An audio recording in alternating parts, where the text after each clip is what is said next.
And then guys, punta na tayo dito sa may extension na kwarto. Diba before guys, yung umakyat tayo, is wala pa yan. Ito pa lang, ito yung dulo. No? So ngayon, I never expect na dudugtungan pala nila na kwartong isa. Ganito. Diba? Super nice. And kasi dito guys, dalawang tao or tatlo kung pipilitin, tatlo.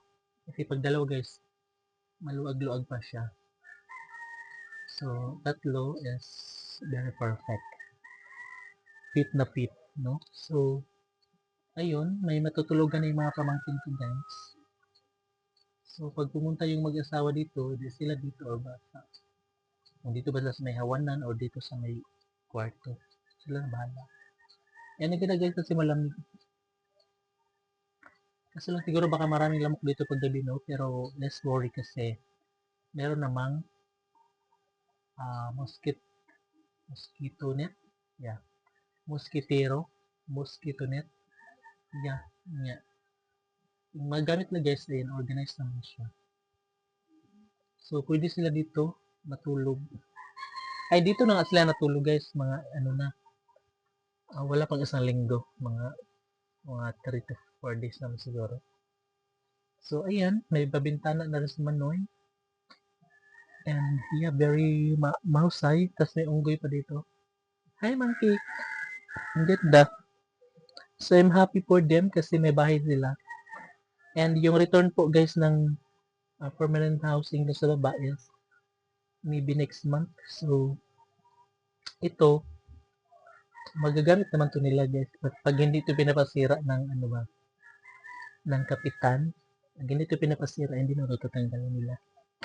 Kasi iba pa rin pag may ganito. Kasi, yeah, kailangan din ng mga privacy yung mag-asawa.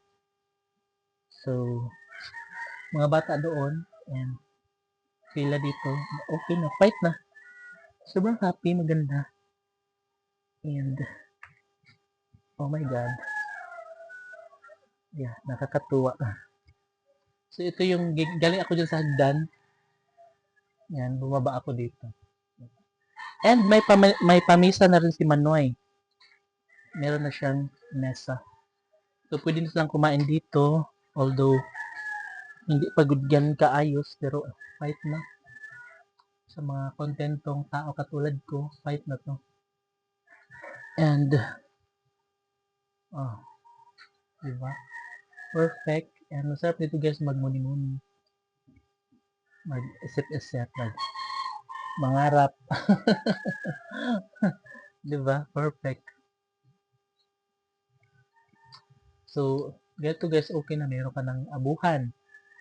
Nilagay ng kaldero, mga kagamitan sa kitchen. Lagay ng mga marurumi. Tapos, akyat ka na. Tapos, may kwarto sa loob. Perfect na kaayo, doy. Grabe. Tapos, meron pa siyang pabutas ito, guys. Kasi pag maghuhugas or meron kang itatapon o kasya dyan ang planggana. No? Perfect. No?